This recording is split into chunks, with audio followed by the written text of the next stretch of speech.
Hey, what's up? I'm Dan Fradenburgh, and this is for realestateisascam.com, where I talk about a bunch of the different things in real estate where I heard about them. I'm like, you know what? That's kind of a ripoff. But then I also include the stuff that my buddies and I do to make sure that that doesn't actually end up happening. And today's episode is about the conflict of interest that every broker has. One of the biggest problems with a broker is just like at a job or with anything, income is it's divided by time. So the trick is you have to have more transactions per month, per week, per year in order to keep your numbers up. And that's even true for the government and using GDP, but I digress. So one of the things that I've read about is that if a realtor decides to sell their own properties, they usually on average take about, I remember seeing, this is years ago though. They said it was something to the tune of like an extra 3 months to sell. And of course, in a commercial property, that'd be different because like everything's slower in commercial because it's more money and everybody's illiquid once it comes to numbers that are that big. So why is it that a broker will wait to sell their own property, but they'll encourage a seller? It's like, oh, you need to take this offer. This is definitely the offer, or something like that. And I'm not saying it happens all the time, but it definitely happens. And the reason is because they're looking to get the maximum number of commissions per month. When their own property is up for sale, they're saying it's like, no, I got to get the most money for this that I can. And people just aren't given the offer that I know that this is what it's worth. And they're the experts because they're seeing the price of things day in and day out.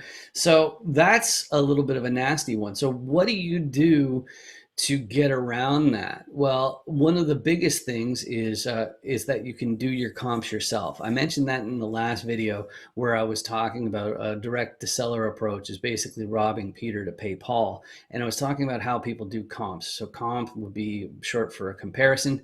And what it is, it's you go around and find similar properties and find out, okay, how much did they sell for recently? How much was it appraised for recently? What are the rents there and all that sort of stuff?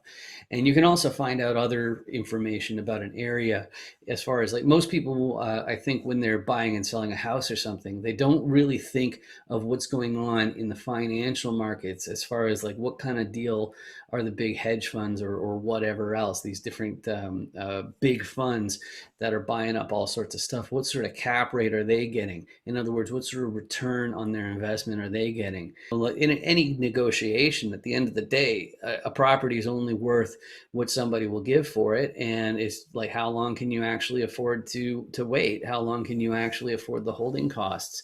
If the property is actually losing money, it's like, well, when you run out of money, then it's game over.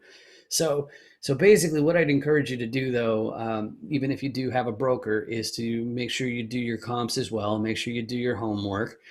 Trust your gut. Make sure that you have the level of patience that you think it deserves. Part of what's going on too is that you're not necessarily going to want to take the highest offer, especially if you think the person won't actually be able to execute. That's something that we run into in commercial real estate far more often. As far as like if you're looking to get rid of a property, somebody can promise you the moon, but if they can't raise the capital for the down payment, then it's like, well, it was fake and it was just a waste of time and it possibly cost you money anyway. So there you go. So the conflict of interest with brokers is that they're trying to sell it fast, and that's because they're only getting that percentage. They do have the interest in getting the highest price, but they also have to balance that with how soon they can sell it. And a house sold today is worth more to them than a house sold tomorrow or a property sold tomorrow. So that's the thing to look out for when it comes to brokers.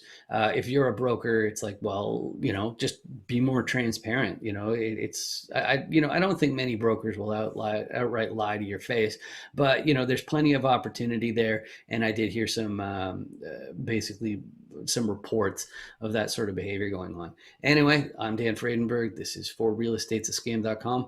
I'll see you. Make sure you check out more realestate'sascam.com and dandoesdeals.com for tech stuff, online funnels, lead capture, all that kind of stuff, marketing. That's funnelfixing.com. danfriedenberg.com is more about programming and all that kind of stuff, which I don't do very often. Now I basically do programming if there's equity involved. Anyway, I'll see you soon. Adios. Bye bye.